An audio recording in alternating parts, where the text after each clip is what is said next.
টাকার বিনিময়ে জমির রেকর্ড বদলে দেওয়ার অভিযোগ উঠল বিএলএলআরওর বিরুদ্ধে। এই মর্মে বিএলএলআরওর বিরুদ্ধে অভিযোগ জমা পড়ল মালদা থানায়। আর এই ঘটনা প্রকাশ্যে আসতেই শোরগোল পড়ল পুরাতন মালদায়।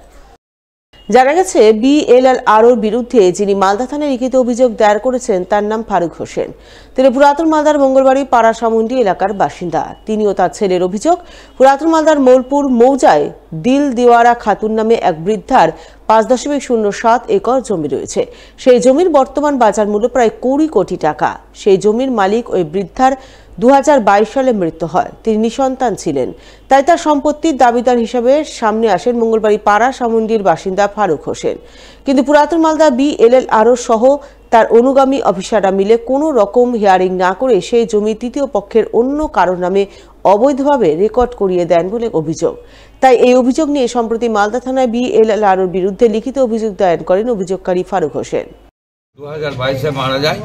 মারা যাওয়ার পর আমি ওর সম্পত্তির হকদার আমরা হচ্ছি। সেই জায়গাতে রেকর্ডকে কেটে দিয়ে রেকর্ডকে কেটে দিয়ে ওদের নামে রেকর্ড করে দিয়েছে। কাদের নামে? ওই মুন্নাদের নামে। এটা 22 তারিখে হিয়ারিংয়ের ডেট ছিল। আর সেই জায়গাতে রেকর্ড 13 তারিখে রেকর্ড করে নিয়েছে। ওটা পয়সা দিয়ে হলো, 20 লাখ টাকা দিয়েছে। দেওয়ার পর পয়সা বিএলআরওকে খাইয়ে দিয়ে এই রেকর্ডটা করিয়েছে। বিএলআরও জালাতিভাবে রেকর্ড করে দিয়েছে। হিয়ারিংয়ের ডেট ছিল 29 তারিখ, 22 তারিখ হিয়ারিং না হয়ে রেকর্ড করে দিল বিএলআরও। আমরা 2-3 বার কমপ্লেন করলাম যে আপনি রেকর্ডটা বন্ধ করেন না। বিএলআরও কোনো কথাই শুনলো না। তার আগে রেকর্ড করে বসে থাকলো। পয়সা দিয়ে লেনদেন না ছাড়া এরকম রেকর্ড হয়? আমরা যে বলছি কমপ্লেন করছি, আমাদের কথা মানেনি বিএলআরও সাহেব। না পারতে থানাতে গেলাম বাধ্য হয়ে।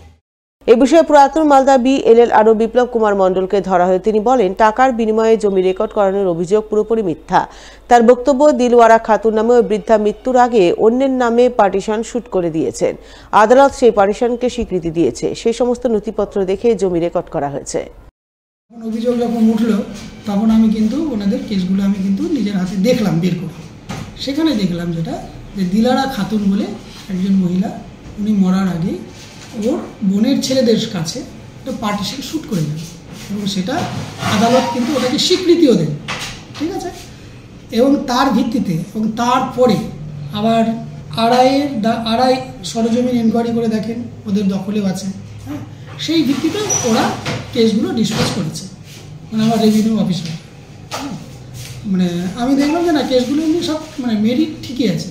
আর ফারুক হোসেন যে আছেন তিনি হচ্ছেন উনি ওনার দূর সম্পর্কের কোনো কাকুর ছেলে ভাই হবেন আর কি। হ্যাঁ, তো সেখানে যদি উনি এইসব করার আগে যদি মারা যেতেন তবে ওনাদের একটা চান্স ছিল পাওয়ার, দাবি করতে পারতো মুসলিম আইনে ওটা ওদের একটা লোকে পেতে পারতো।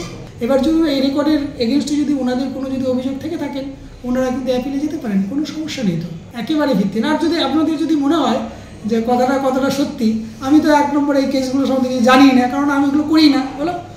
আর যদি আপনাদের যদি মনে হয় যাদের নামে বলেছে যে এই করেছে ওই করেছে, আপনি ওইখানে নিয়েও নিশ্চিন্তে আপনি ওদের কাছেও খোঁজ নিতে পারেন। ওপার বাংলার অশান্ত পরিবেশ পরিস্থিতির জেরে অনুপ্রবেশের আশঙ্কা তৈরি হয়েছে মালদার ভারত বাংলাদেশ সীমান্তবর্তী এলাকায়, যার জেরে নিরাপত্তার কড়াকড়ি করেছে বিএসএফ। উল্লেখ্য, মালদার 172 কিলোমিটার এলাকা জুড়ে রয়েছে ভারত বাংলাদেশ সীমান্ত। এর মধ্যে 18 কিলোমিটার এলাকায় রয়েছে জলপথ সীমান্ত এবং 32 কিলোমিটার সীমান্ত এলাকায় নেই কোনো কাঁটাতার। স্বভাবতই মালদার জলপথ এবং কাঁটাতারবিহীন ভারত বাংলাদেশ সীমান্ত এলাকাগুলিতে অনুপ্রবেশের আশঙ্কা তৈরি হয়েছে। সেই আশঙ্কায় এখন আতঙ্কের মধ্যে রয়েছে মালদার হবিবপুর ব্লকের আইহো, মুচিয়া সহ বিভিন্ন সীমান্তবর্তী এলাকার বাসিন্দারা। অনেকটাই আতঙ্ক আছে এখানে, যেহেতু তার কাটার ঘেরে নেই। তো শুনলাম নাকি বাংলাদেশের অনেক জঙ্গিকে ছেড়ে দেওয়া হয়েছে, হিন্দুদের উপর অনেক অত্যাচার হয়েছে।